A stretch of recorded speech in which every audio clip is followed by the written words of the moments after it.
really feel that I'm on a lazy river. And I'm just enjoying the journey, and I'm just floating along.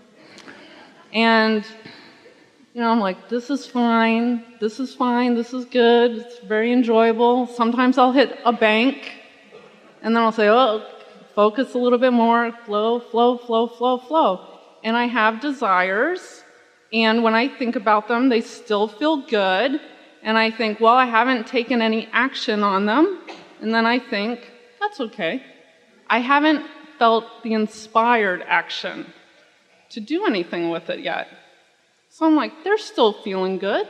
Well, what happens is if your lazy river feels boring, then you'll launch some more rockets that ask for some more movement, and then the inspiration you receive will lead you to more adventure. Sometimes as humans you get too busy so much that you're overwhelmed, and then you focus yourself into things slowing down, and then you get bored, and then you focus yourself into more adventure. In other words, it's sort of an ebb and flow like that.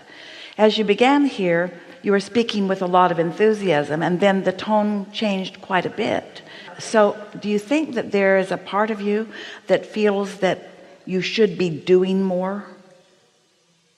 Are you accepting the leverage of the universe? Are you accepting how the universe is flowing to you and through you?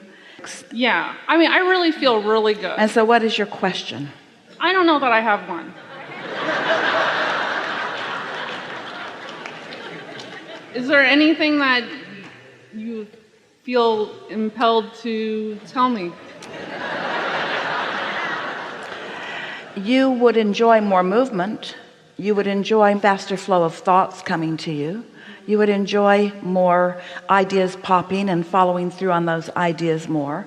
This is the reason that we were talking about the pictorial cards with words, or a focus wheel, or making lists of positive aspects, because you are in alignment, it is clear. But sometimes what happens is there is a feeling that action is the enemy.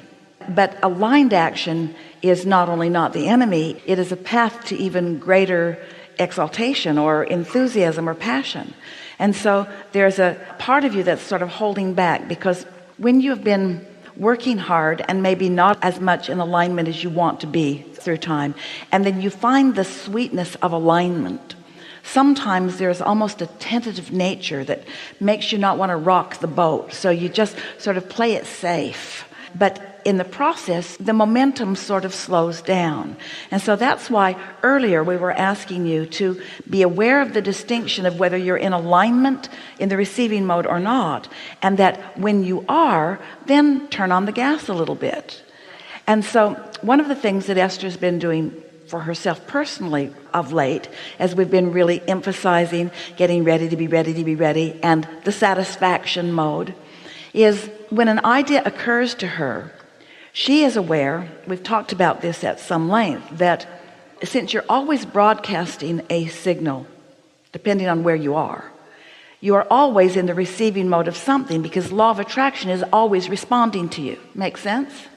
So if you're tuned in, tapped in, turned on, and in the receiving mode, now you're receiving thoughts and impulses from that broader point of view, which is not only exhilarating, but really, really beneficial, and also really, really, really a lot of fun, and also really, really, really beneficial, and also really, really satisfying, but really, really, really beneficial. In other words, when you get locked onto that signal, it feels wonderful and it yields good experiences.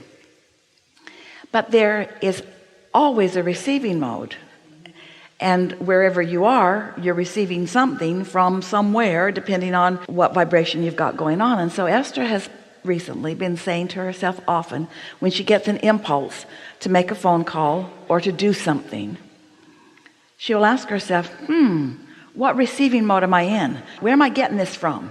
Have I tuned into source energy, or have I tuned into some discomfort or some paranoia? Because it could be, and the answer to that is, how was I feeling moving into this? Because sometimes if you're feeling like you're on the lazy river and you're feeling a little bit bored and you get an idea, the idea might not be coming from here. It may be coming from this place of guardedness, or from this place of not wanting to get too busy. Esther knows that when she sets things in motion, she gets busy. She only has to make 2 or 3 phone calls to get things going and organize something and plan a little get together, and she's off to the races. And then her inbox fills up and her texts start coming, and so she plans the time, because she knows when she focuses, it's going to start happening. And sometimes when you are accustomed to being busier than you want to be, you're tentative about starting anything. But after a while, you get so not only can you control what comes about what, but the speed in which it comes, and you rise to the occasion of meeting it. And there is nothing more exhilarating than to say to the universe, bring it on, and to be ready for what the universe brings on. And you have not always been ready for what the universe brings on, because you've been like a lot of people. You get tuned in, tapped in, turned on, and you put in your requests, and then you don't stay there. And sometimes when it comes, you're not ready for it, and then you get overwhelmed, and that kind of makes you a little tentative about what you ask the universe to bring. Does that make sense to you? Yeah, can I ask a follow-up question? Yes. Okay, so I remember about a year ago, I got a very strong, vivid download of just this imagery. Like, I was watching myself up on stage with a DJ competition and winning the competition. Now, at that point, I have never DJ'd. I've thought of it, casually. And it was just this clear image of me. And I'm going like this, and the crowd is going crazy. And we can see it, can you? And so that happened, I think, in May of last year. And then it kind of took me a little while to, take some inspired action towards learning about DJing, and, it kind of ebbs and flows. So I would call that a strong impulse, or a strong delivery, receiving of a message. First of all, when you receive that, as you said, download, and that's what it feels like. That's really the receptive mode. You know by the way it felt when it came that you were really in the receiving mode. So you also understand from what you've heard before and today that that's your vortex. That's things that are in the vortex being received by you, and you translating it. You said something really good in relationship to this as we began. You said how you appreciated Esther finding the words. So you realize that we're presenting a block of thought that Esther is interpreting into these words.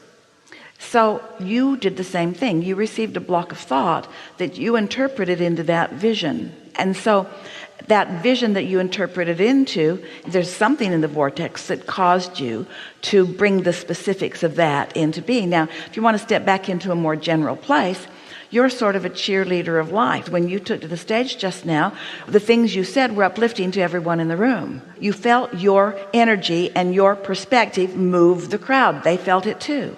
You get to choose in what way you do that, and it doesn't matter if it's in that way or another. The important thing is that you recognize that when you're tuned in, that it is of benefit not just to you because you're having fun, but to others who law of attraction has put there together with you. Now, you're also doing what so many people do once they receive something.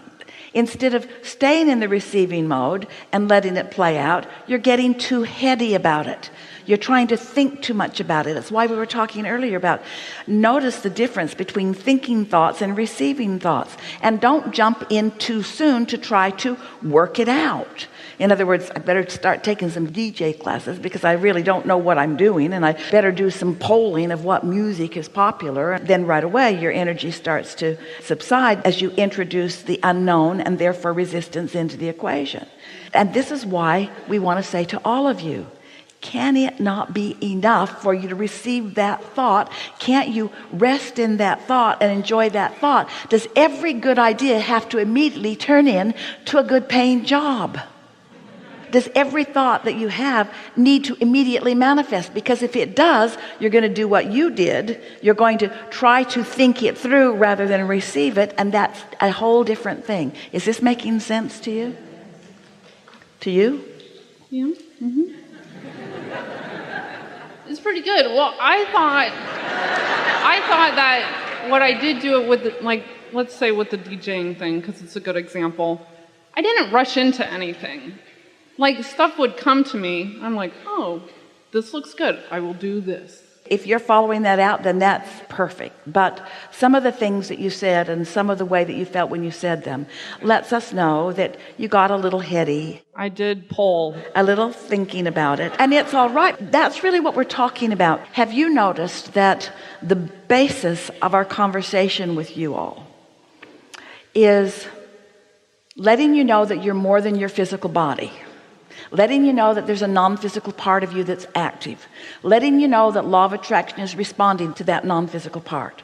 Letting you know that because there are two active vibrational points of view, that's the reason that you can feel positive emotion as you align with your inner being, or negative emotion as you pull apart from your inner being. These are things that are important to understand. And then it's important to understand that you are the creator of your own experience, and the way that you create it is through knowing what you don't want, putting things into the vortex, and then coming more and more into alignment with what's in the vortex.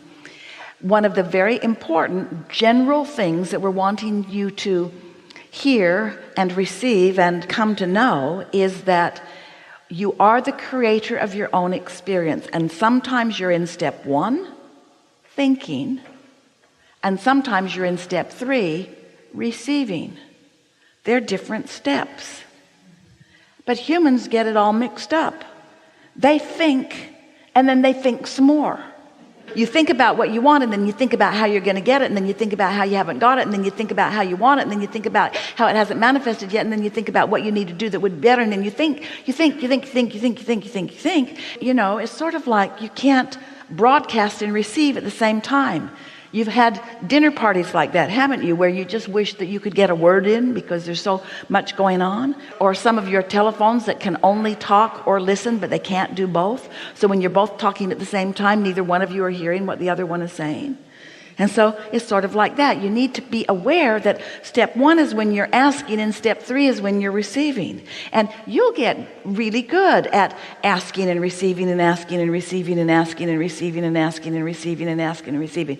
That's why we like step 5 so much, because you know you're back in step 1 asking another question, but you're not mad at yourself about asking another question. So you're asking the question and still in the receiving mode, and asking the question and still in the receiving mode. Is this making sense to you? And so we're just fine-tuning with you here. We're just answering the leading edge question that you're bringing to the forum. You are usually in a high-flying place, but not always. And there is something that humans do where you stick this happy face sticker over the empty gas gauge and pretend like you don't have to look at how much gas you've got. And it's really good that you know how much gas you've got, because you could run out of gas and not know it because you've got a happy face sticker stuck over your gas gauge.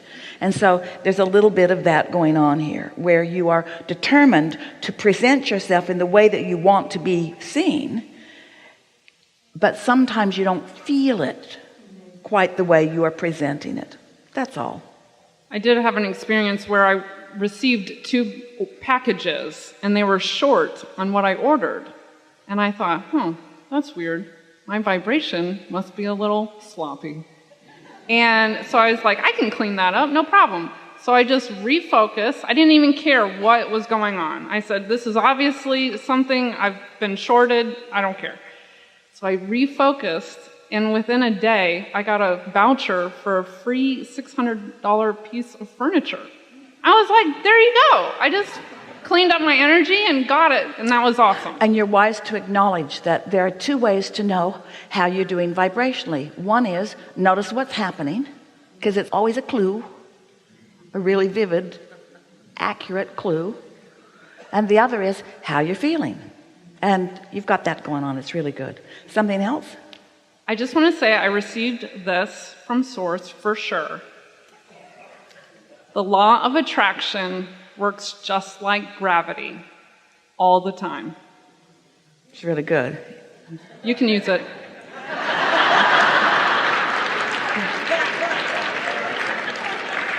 Since we gave it to you, we might as well.